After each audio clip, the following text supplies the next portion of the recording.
Yeah. Let's see, Sainey Konyadi. Yeah. Pak Usman Felente, I'm content about LB, at least, after many years, being in Cairo, I know, right? And then, I love Seattle. It's a beautiful place with a lot of Gambian community, a lot of Gambians, huh? And then be okay. Natalie Ndokundi, so Kabim Pareta Dokola. That a Bantaba restaurant, and then we are having best of Gambian cuisine, na lamb sotolel afra, na domoda soto, so everyone is enjoying himself, and it's good feeling to be here in Seattle. So Seattle people, you have a guest in town, huh? I don't know whether I am welcome. You are indeed welcome. Sainey semester yalla. Sainey semester yalla. We see you 1 minute. Ibe. I know. New York. The next minute Sainey is in Washington DC. Next minute you are in Seattle. I know. Dama lekk nak xam nga ñun fana ya. Ñu ngi ci Afra bi, Afra Bantaba bi. Bantaba is nice. So this is my first time seeing with Sainey. Yeah. We have been in touch for years and we never saw each other. Right. I remember when he was in Senegal. During the days of the struggle. Yeah. Sainey used to write a lot for me and report for Gambian talent. Sometimes there are anything that happens in Senegal, I'll call him. Yeah. Right? And Sainey will just report. Those days we didn't even have a TV. It was the GT radio. I know. I remember Musa Afiam Gom. Yes. The late Musa Afiam Gom. Right. Who passed away, Yes. in 2015. Yes. I was in your panel discussing about his life and yes, his, Musa Ngom, exactly. Musa Ngom made his soul rest in perfect peace. Right. Independence. Yeah. I remember in one occasion I had you on to talk about the independence and how Gambians in Senegal are celebrating it. So it's a great feeling. I'm so happy, content about LB. Nina brother in the media, Pa Usman, meeting, for the first time, I guess, sharing some thoughts about the Gambia. How can I interview? Because since I came, I haven't gone for Facebook Live or so. I've been keeping a very low profile, but I have a lot to say Gambia. And then, maybe next week, we'll have an exclusive interview. We'll talk about a lot of issues. Because Gambia Benjamin Sainta Aman Sono ya cool baby dundi nyokon. Fonsi chokolo na cool bondi nyokon. Bare brown ambuloko fonsi wakada. Baroye brown ambuloko mendiala. No. Baroye brown ambuloko mendila fonsi wakada. No, baro mahani budut din. Kabin nampal long. President Baro hani budut kilama din. Brown ambuloko baro yo. No. Damal nga laaj Baro si mom, mom si popam sa. Ya don't tuke Baro de fu nekk de. Baro was your Baro de. Baro was your Baro de. No. Muntu malen divorce dinda fu ma ñoo suuté. Baro has never been my Baro. Muntu malen divorce dinda fu ma ñoo suuté. Sainey, we've seen the photo ops. No, we've seen the photo ops. That is because of my job as a journalist. I was a presidential affairs correspondent, and I do interviews with the president because I work at the state broadcaster then. So I don't have anything to do with President Barrow. He's someone who likes me, and I also like him. But apart from that, no. Sainey, the brown envelope. No, go. Give me my code. Walen ko mu jomas ma code brown envelope yi momit jël na ci brown envelope yi. Sainey jomas ci brown envelope. No, brown envelope de fu mu nekk nii kay man sa dama strand. Baro daf ma wara jot dara. Fu mu nekk nii dama strand de aw ma xaalis. Baro was his Baro, exactly. He was his Baro indeed. No, hey. I Karara. Baro is never my Baro. Yes, he was his Baro. I was with Baro by the virtue of my journalistic work. Where were you? So, Sainey, where were you? You were right there with Baro. Doing what? You were right there with Baro. Doing what with Baro? President Barrow knows he's my guy and he likes me, I like him. But apart from that, I have nothing to do with President Barrow anyway. Barrow was your Barrow. No. Now all of a sudden, you buga ñu ko jiin buga ñu ko baye te Barrow seen Barrow la woon nag Tuduma la mbay baro sen baro la woon de. waaw bu ma commit boy baro nekkul suma baro. Baro sen baro la woon loolu la yàlla dogal. Don't worry. Sen baro la woon. Next week, Nina interview Soto. Because today is purely a fun day. Nothing serious about the life. We just try to, converse and. So lanalan seni ye munde lanalan nga amni seni. Nko. Dada Bantabale, there's this famous Gambian restaurant here in Seattle, Linwood. It's called Bantaba. So they have the best Afra. Even, this is more nice. This is more nice than the ones in New York, I can tell you. Oh, really? Yeah, because I had great Afra at the Senegalese restaurant in New York, but they are better, Oh. And then their Durang also is so nice. The Durang, huh? Yeah. Bantaba, free publicity, why it's all good. Palai and Kadi are very good people, huh? Yeah. Free publicity for them. He's right. You can say it. Takul na Afravi. And Linyong ikese ba pa des, huh? I tackled the Durang, huh?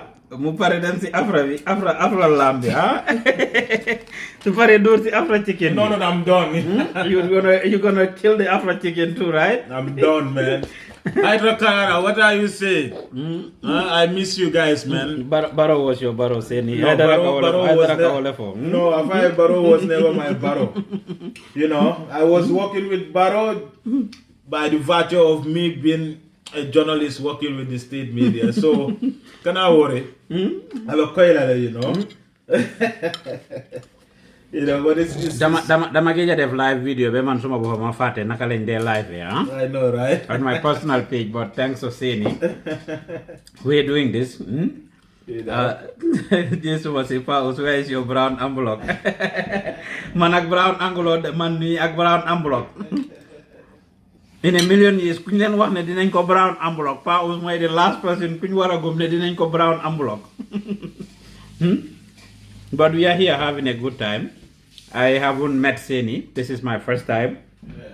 Demon na Gambia. He was there, but we didn't have the opportunity to see. But I hang out with them and stuff, yes. Yeah. But inshallah, it's a good feeling to have you around.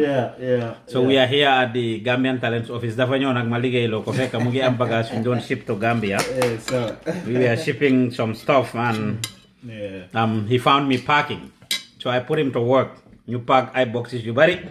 Mata si gannaaw ne la jaxaso box ya nga bari fofu nonu. I know. You see bagage ya nga bari fele jaxaso You am pour pack all the stuff and put it in the boxes and send it over, Because I'm mandingo awi both left-handed. Nani de mun left-handed wati. Oh, Kasa. Yeah? Kasa mko.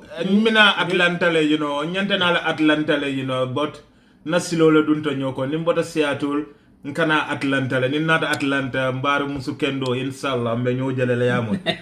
Fatu kamare ira kumofo nyele, nyante na kulli wala, but ma make no. Baro mala baro el tiko. Boys. Baro mukasa nyol fana. Kasa nyininka, Kasa knows that I'm not Baro. Baro mukasa nyol fana.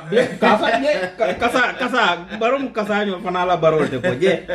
Kasa fonte, baro mala baro el tiko kasa. Na sister. Yalo nenkawe mfa, ibuka wasifaje. Baro mala baro el tiko, alfana. Bantaba la chicken wala watante ni Sainey bedia. Gis ngeen chicken Bantaba bi. It's so nice. Moma gena duf mak Sainey yep.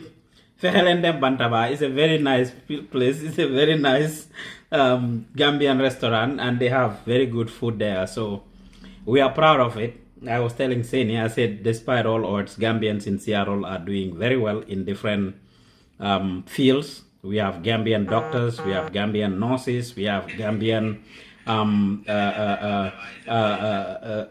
lawyers, we have Gambian accountants or those in the finance, we have those in the tech fields that are doing very well.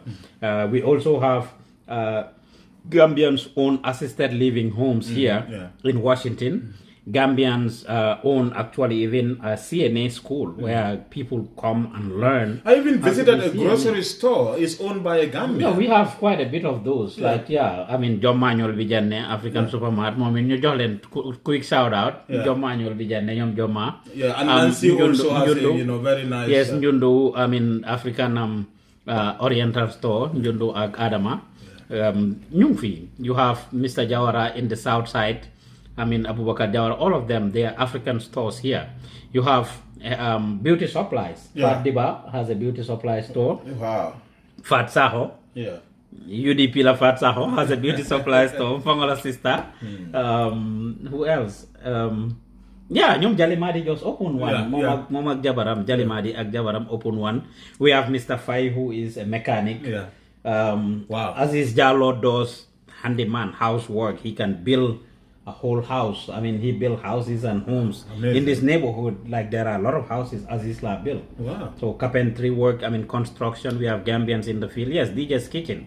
Wow. I mean, yeah, we support each other when we have non-profits. I mean, we have a little corner here, Gambian Talent Office. Yeah, no, I'm impressed. I'm very impressed. One thing I like Seattle is that you have a high number of Gambian Jamal Lebijang, and then Alhamdulillah, our brothers here are doing very well. You know, you never know how life is in abroad or in Europe or West until you come and visit and see for yourself. I can tell you, it's not easy out here, but these people are really doing very well. You know, they are having sleepless nights, you know, to feed their families back home. So I think Nyanda kanyo, you know, mutale, nanyo, you know, makoy, you know, nanyo empower kaje Gambian ulbe dawdarande. You know, because unity, you know, if we are united, you can do anything. You know, we are small, but, you know, we have seen Gambians all over the world doing great things. So, you know, al nyo mutai bambam, you know, ali alonko, you know, will disagree, you know, to agree. And then that does not mean we are enemies. And political manya natina, you know, mole do nyola, because politics comes and go, but people remain as families. So, that's my advice to Gambians living in Europe or living in the West. It had a doubt rending al new muta, al new keko al move, you know, kotonin toko let ban him far, you know, for the sake of our country. So I'm glad you said that, Sainey, because it's very important. Yeah. Political maturity. Yeah. Akuma batale. Mtolbe media le kono ñun ci media bi lañ nekk. Man dama jappo ñom ñe politicians we buru all of them and get there with them. Right. But at the end of the day, we are all Gambians, and that's what is important. If we all have that sense of understanding and political maturity, ku nekk ñu jox ko lu mom, ku nekk ñu baye ko lu mom, ku nekk ñu respect ko. Yang mu bëgg solo sa dama gëj show. I'm from show. Sainey is getting me to think I've been busy with the office here, setting up and doing things. Doing a lot of behind the scenes stuff for the team in Gambia. You continue to see the progress we are making there, but so mota pa us get na more show, get na programs and shows, but we need to have political maturity because I see our sister. We have a good time. Fat sa dama hamom ne ko sen wa UDP suma kole rek maneko am I in trouble fo nga fen nek ko rek muno pa us bay suma la kole ngene ma fo nga fen nek ko rek because suma binde si UDP rek guy attack ma, they come after me. Sister Lena, Sister Lena, thank you so much. I had great time with you and your family yesterday. You know, I had a great dinner with Sister Lena Njai. You know, she invited me as a brother. So Lena, thank you so much. Today is turn of Pa Usman. A lot of people are inviting me now. I don't know whether I'll be able to respond to all those invitations, but I'm very happy. I'm very glad that, you know, Gambians out here in the US are doing amazing. Pa dama demon fale Washington, and then I found a nice Gambian restaurant called Masane. You know, Masane is a Gambian too, and he's doing amazing. I also found one guy who is who specializes in laundry called Masane Laundromat in Washington DC. These are Gambians. So for me, whenever I see Gambians outside doing well, it makes me feel so happy because that's what we can do. You know, other nationalities in the Gambia are doing well because, you know, Gambians love, you know. Yes, that's absolutely right because it's important in as much as people see the Gambians in the diaspora doing things. There are a lot though, and our leaders sometimes they make this mistake. Yahya Jammeh used to do it. Barrow said it. They would have this mentality called ñepa nekk fofu di def jëf yi bindaan wala nekk di liggéey ci restaurant yi di flip burger wala di am raxastaati maire comme niñ ko waxee. Yes, Yeah. A lot of us did those things, but Gambians are professionals. Yeah, Absolutely. Lena that we are talking about, She's I an want to accountant. recognize her. Well, She's a professional, an accountant, and I want to recognize that when I just started Gambian Talents, she was doing all my books and accounting work pro bono. She was the accountant for Gambian Talents. And a board member for that matter, board member mu resign. No, Lena wako jamba she resigned, but she's a very good lady, and she was doing the books for Gambian Talents and pro bono. Yeah, so Gambians are here and are doing very well in different walks of life, and it's important to recognize that. Even though Kasa say Baro was our Baro was. No, money. Stop don't go. Abula kabaro ko nati. Baro bula. He's our president. What's in president? Nakacha bin na political tuje. What's in president? Ni sit next week. In Baro janja. But he's our Baro.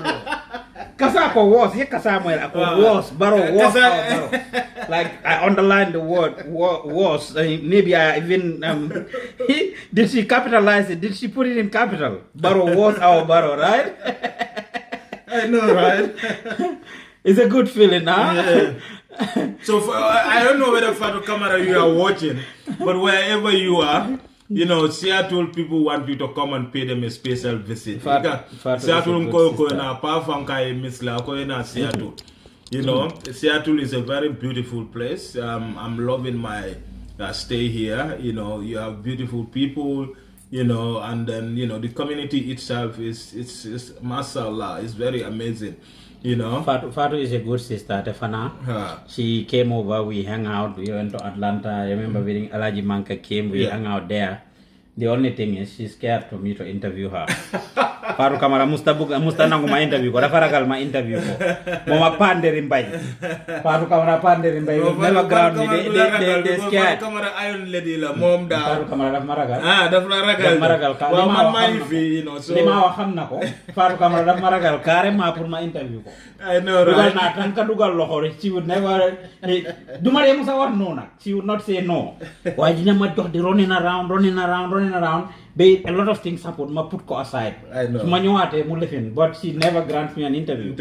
Yeah. So, but don't worry, you'll have a good interview with me. Our grandpa hosts an interview inshallah next week, and the interview we're going to talk about a whole lot of issues, pertaining issues, you know, in the Gambia. Because from Nekani Gambia, there is a lot of issues ahead of the December presidential election. So next week we're gonna talk about security. We're going to talk about the Constitutional Review Commission. We're going to talk about politicians, you know, and their policies. So we're going to talk about a whole lot of issues. Take care, mom. Natale Pruka Kacha, Namfa enjoy, and I'm very happy. Thank you for the food. Thank you for the hospitality. Fit amut. Your pa was the interview, and I choose topics. You know what? Me interviewing Sainey thinking he's going to choose the topics I will talk to him about in his dreams. We will have an interview. That's all he can confirm to you. What we will discuss, he cannot tell you. Okay. Lena don't mind now. Lena don't mind Rabbi Cindy Hellman. She's drunk on Violent VP, huh? I thank you guys very much. Dama gija the show, dama nama air. Mfama ta fonyola le. Sima haidara ben kan barki de mange wa sima. Na I do this show called Sentiments. Okay. Where we talk about love. Wow. Cakandingol beka wala jibe, cakaju mag jek, cakaju ndaw jek, cakadi gidomu yek, ñep cagol. Ikan jibe palanterol tay be kan jibe ful. Ibu ke ñaayale de duñ ma de xol ci palanter bi maxima. So barki de mama nge waxa sima mané ko gaay nam nañ ma nak suma ñom sister ya ko mbokoy taala Angleterre fokk ma xassal ko nak fancy sentiments yi ñi sétane ci bunta bi ñi sétane ci palanter bi ñi dé sétane ci pot yu ndaw yi sax pot yi amna door kan jibe horton dingol ko nay kan jibe wolto wala ñu xaar bem jeex way ñu ngi set up ma ngi set up studio bi is almost done. Sainey would be the first person kuma dalal ci studio bi fi. The cameras are ready, the mics are ready, everything is done, and yes, we're gonna have a very good time. I mean, Mark Sainey, and we'll be having a lot of interviews and programs from here. Pa Usman Diouf, don't let Sainey Marenah rubbish in the helmet. Your interview with him. Yes, that's what Sainey wants to do. I love it on City Corner. Mabuga City Corner rubbish in the helmet. Mara mwe decide fine mo decide topics But you know, it's not gonna be easy. Two journalists interviewing journalists. Right. We like to talk to people, but when it comes to us, lol, hanga lol, do they easy there? Brown envelope bidal. Sainey man la finga jefo. No, manko Brown envelope ko aman la finga water fo. Brown envelope ko aman la finga water fo. Adum fa jesi fo. Bi mo fly di and ak Baro fu nekk New York mu dem fu nekk mu dem ak Baro. Brown envelope bi dinañu wax fu nekk. Ana Baba Jah sax mu ne jëlut ci brown envelope bi di. I know right, Baba Jah. ay entretin na nak mu ne won na ma de. Ay ning siato alfal dandala kon kana la ko. Kana la ko. Baba Jah mala live jibe mul ko ñe Baba Jah ye muta. Baba Jah yow man mala gëna dëgër boppa anyway ñi ko gis ñu ma gis xana yow déggul la Baba Jah wax Baba Jah mako gëna dëgër boppa man ma amu time Baba Jah. Video bi mu def maak Patapije ak Yunu Saidara whatever he said that nonsense Baba Jah is very crazy nonsense yi mu wax foofu noonu man maa gën a crazy Baba Jah maa ko gën a katakaynde xanaa xamul ne man dama tul léegi la ko suma xel daj sax wax leen ko Baba Jah xanaa soo defee si laay wax soo defee si laay binda yow xam nga li nga wax nga nekk public figure maa moom ñoo dëkk fi he's my very good waay yow ko ñaa yow da nga meroo ak sa xarit bi joteew ma Baba Jah dara man maa amul time Baba Jah man maa tontuwul Baba Jah fu ma gisee Baba Jah dinaa ko téye dóor ko ba tëddal ko si suuf watal ko ma live ko wan leen ko man maa amul time Baba Jah mu ne man laa defal live video di wax otherwise yooyu seeni laay waxal maa ngi bëgg a yaaxa wax ji su defee dinañ wax video bi mu def interview bi mu defa Fatou Samba Gambia play nañ ko let's be mature let loolu rek laay wax Baba Jah be mature and be professional si li nga def saagande xaste agut fen la yóbbuwut I wasn't even going to respond to you waaye nga ne man ngaa defanteel xanaa da nga xamut pa osaay wax si yow ba waxaat si yow ba gannaaw ëllëg xanaa soo defutee waaye lu defu waxu lu ay di jàmbat nga nekk public figure yow li nga def xam nga ko anyway yow xam nga pa os daya laa def rek léegi maa ngi busy I got so busy with the office here setting up my stuff and coaching the kids in Gambia. We are doing a lot of productive things and contributing our quota to the development of the Gambia, empowering youth, empowering our young people, building the capacity of the youth. Fini, we are doing a lot for the Gambian community, trying our best. You must be seeing development. Why Baba Jah ngene wax xana nga ñaka wax wala nga ñaka def waaye soo defee dinaa wax ci yow tey dinaa wax ci yow ëllëg loolu su eboo nga xam ko waaye be respectful rek that's all I can tell you. Be respectful, that's all I want to tell you. Daaxuloo ma saaga ndey man faana laa feñ ma wollu ci dex gi ma naan ci meew mi man oncle daf ma daan yónni sax ndel bariŋol kan kiile taaye ñi kam ma ñene demal nga indil ma lii ñu buddil la ndey nangamal ndeyam dem indil ma nangam ñun ci saaga ndey lañ juddoo pour saaga ndey rek man faana laa. But we got to be civilized, we got to be mature, we got to be responsible in the way we do things. Aw ma sa time nag, that's why all this while I didn't say Diddy Squad, I didn't say anything about you because I ain't got time for you and whatever you are doing. You misled the public, it's all good. Things you said, we wrote, we didn't screenshot yi nit ñi binda loolu lañ la wax commental mo le commentrol melkente la pejoto yo wala di Baba Jah la ikaay ko Gambian si ñine sa param mu dem ne pa osa bindali wala moo ko wax wala niti waaye maa ngi laa xamal ne yow Baba Jah ak képp kuy Gambian celebrity public figure dinañ wax ci yéen tey dinañ wax ci yéen ëllëg unless you get out of the public domain foofu laay MC loolu man maa la gën a dëgër boppa anyway but we come back to the fun and have a good time right man daal pa nte daati jere nte mu kala fi sonko la nte daal sonka kuutu ye ko nya keso execute so anyway thank you everyone momoro nimben jibe kan nimpa paka famata Facebook live even me they will tell you that the famata like Facebook live or reporting. A lot of people are saying, hey, Sainey Marenah lost. Give me time to enjoy myself. I've been working non-stop since I came from exile. So I think it's time for me to relax and then enjoy my life a bit. I'll come back, and if I come back, then we'll discuss about whether Barrow was our Barrow. The only thing I'll tell you is me and Sainey will talk a lot about CRC and his life at the CRC and what they did and how Barrow and the government, what they did with the constitution, the new constitution and stuff. So we'll have a very good interview. We'll talk about Sainey Marenah, the whole 9 yards. Sainey Marenah as a package, that's all I can tell you. When we interview him, he chose his own topics, but we'll talk about Sainey Marenah as a whole. Sainey Marenah and the whole 9 yards. It was a pleasure. We are here hanging out and just having some fun. We just had some bantaba and just having a good time, you know. Absolutely. It's all good. So, Allah Baraka Bake, watch out for the interview with Sainey. This is special Semester Avenue hangout. For somebody like a Semester Avenue. I know, no way. Gambia. To be Semester America, la biru Semester Gambia. Sainey Marenah. This Semester America, la. Yeah. Semester Avenue hangout, So. Well, Kasa is asking when is the interview. We'll work on it. Yeah, next week. Next week, inshallah, we'll do it. We'll keep you posted, inshallah. Sainey mungi ngum siato, dañ ko fe hijack sax amna nu demé ñu hijack ko fi mungi ngum siato. But Allah baraka. Thank you guys very much for watching. Yeah, bye-bye. Have a good time. Great night, everyone. Barila dandi ko ñatal de. Yeah, okay. And this shirt is specially designed for me by Yao's creation. Yao Konate. She is #1 in terms of designing, you know, outfit like this. So if you want an outfit like this, knock on her. Yao's creation. She's online on Facebook everywhere. So you're giving Yaos free publicity. Yeah, you know, necessary. I better have one like that, Yaos. It's on my platform, not on his platform. This is on my page, my personal page. And you see how it might? It goes with a face mask. Can you see it? That's nice. So when I wore this today, you see, so this is specially from Gambia. You know, Yao's creation. You know, so my shirt goes with the face mask. So you see it. So Gambians are talented all over the world. So let's keep it that way. One Gambia, one people. Good. Yaos rek fofu lay tejé. Suma platform la du platform is Sainey.